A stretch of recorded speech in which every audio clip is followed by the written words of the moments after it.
भाभी, जरा हमारे पास भी बैठ जाओ, कब से इधर उधर घूम रही हो।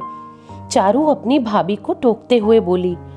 दीदी, बस छत से कपड़े ले आऊं फिर बैठती हूँ, दिव्या सीढ़ियां चढ़ते हुए बोली।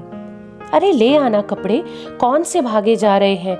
इतने दिनों के बाद ननद आई है, ये नहीं कि 2 घड़ी बैठकर हालचाल पूछ ले, सास ने थोड़ा झिड़कते हुए कहा। लेकिन दिव्या फिर भी सरपट छत पर गई और सूखे हुए कपड़े उतार लाई। दीदी, बस अब यहाँ बैठकर कपड़े तह कर लूंगी, एक काम भी हो जाएगा। अब थोड़ी देर में चाय का वक्त भी हो जाएगा। दिव्या कपड़ों का ढेर पलंग पर रखकर बैठ गई। भाभी, आप तो ऐसे दिखा रही हैं जैसे फुर्सत ही नहीं मिलती आपको। अरे शुक्र मनाओ कि आपको माँ जैसी सास मिली है। मेरी माँ तो बेचारी बहुत सीधी है। अगर मेरी सास के जैसी सास मिल जाती ना, तब आपको पता चलता। दिन भर ये करो वो करो लगाए रखती है।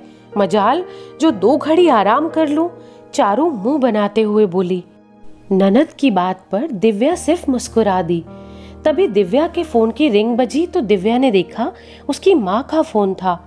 दीदी, मेरी मम्मी का फोन है। चारू कुछ कहती इससे पहले ही दिव्या की सासू माँ बोल पड़ी।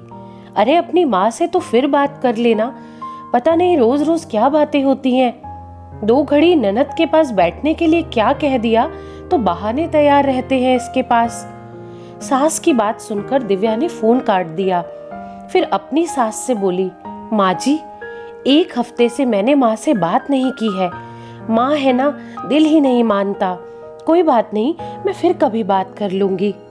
और सुनाओ दीदी, जीजा जी कैसे हैं? और इस बार आप इतने दिनों के बाद क्यों आई? दिव्या ने मजाक में अपनी ननद से कहा। अरे भाभी, क्या बताऊं, यहाँ आने के नाम से ही मेरी सास चिढ़ जाती है। वो तो मैं ही जिद करके आ जाती हूँ। सच्ची भाभी, इतनी खड़ूस सास तो भगवान किसी को ना दे। ननद की बात पर दिव्या सोचने लगी। मैं भी कहाँ पिछले 7-8 महीनों में अपने मायके गई हूँ। यहाँ तक कि फोन पर भी यदि 10 मिनट से ज्यादा बात कर लूं तो सासू माँ के तेवर ही बदल जाते हैं। चारू फिर बोली, भाभी शुक्र मनाओ कि मेरी सास की तरह मेरी माँ आप पर रोक टोक नहीं लगाती, नहीं तो आपको पता चलता कि सास कैसी होती है। चारू हर बात में अपनी सास को बीच में ला रही थी, जैसे दुनिया में वो ही एक बहू है जो कि अपनी सास से परेशान है। थोड़ी देर बाद चारू अपनी भाभी के कमरे में गई तो वहां खूंटी पर टंगे नाइट सूट को देखकर पूछ बैठी, भाभी आप नाइट सूट भी पहनती हैं? जब मैं यहाँ थी तो मैं भी पहनती थी, लेकिन मेरी सास तो अब मुझे लाने भी नहीं देती। मजाल है जो मैं नाइटी पहनकर भी कमरे से बाहर आ जाऊं। सारा घर सर पर उठा लेती है। आप खुशकिस्मत हो जो आपको माँ जैसी सीधी सास मिली है। दिव्या को अब अपनी ननद की बातों से खुन्नस आ रही थी। वो पूछ बैठी, दीदी आपकी सास इतनी कड़क है, तब तो सारा परिवार उनसे परेशान रहता होगा। क्या आपकी सास आपकी ननदों पर भी इतनी ही रोक टोक लगाती है? अरे नहीं भाभी, बेटियों को तो उन्होंने सर पर चढ़ा रखा है। सारी रोक टोक तो मेरे ही ऊपर रहती है। बेटियां तो माँ की लाडली है ना, उन्हें भला अपनी माँ से क्या परेशानी होगी। चारू बोली। सही कहा दीदी, माँ तो सबकी सीधी सादी ही होती है, लेकिन पता नहीं क्यों ये माएँ सास बनते ही बदल जाती हैं। पता है दीदी, ये जो नाइट सूट आप देख रही हैं ना, वो मैं सिर्फ अपने कमरे में दरवाजा बंद करने के बाद पहनती हूँ।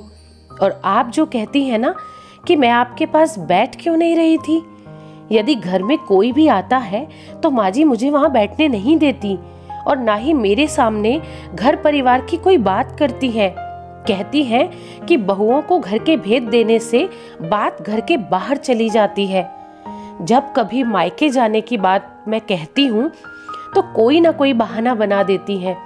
जो मम्मी जी आपसे हर रोज फोन पर बातें करती हैं ना, वही मम्मी जी अगर मैं अपनी माँ से हफ्ते में 2 बार भी बात कर लूं तो कहती हैं मायके से इतना मोह रखेगी तो अपना घर कैसे बसाएगी।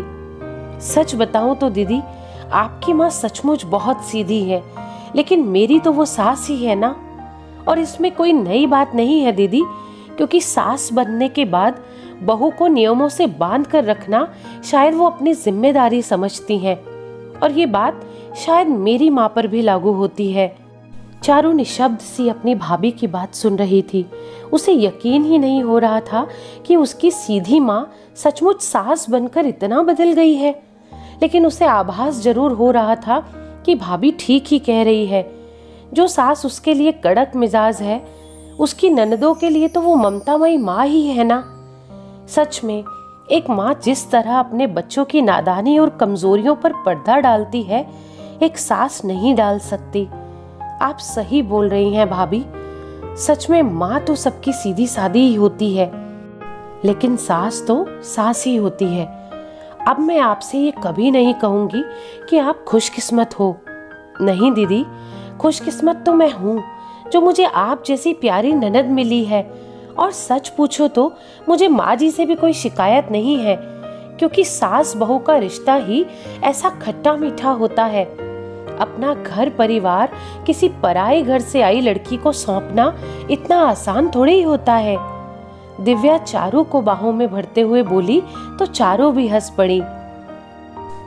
दोस्तों, हमारा कहने का उद्देश्य बिल्कुल नहीं कि सास ममतामयी नहीं होती, लेकिन सास पर अपनी बहू को कुशल गृहिणी बनाने की जिम्मेदारी होती है, जिस कारण वो कभी कभी सख्त जरूर हो जाती होगी।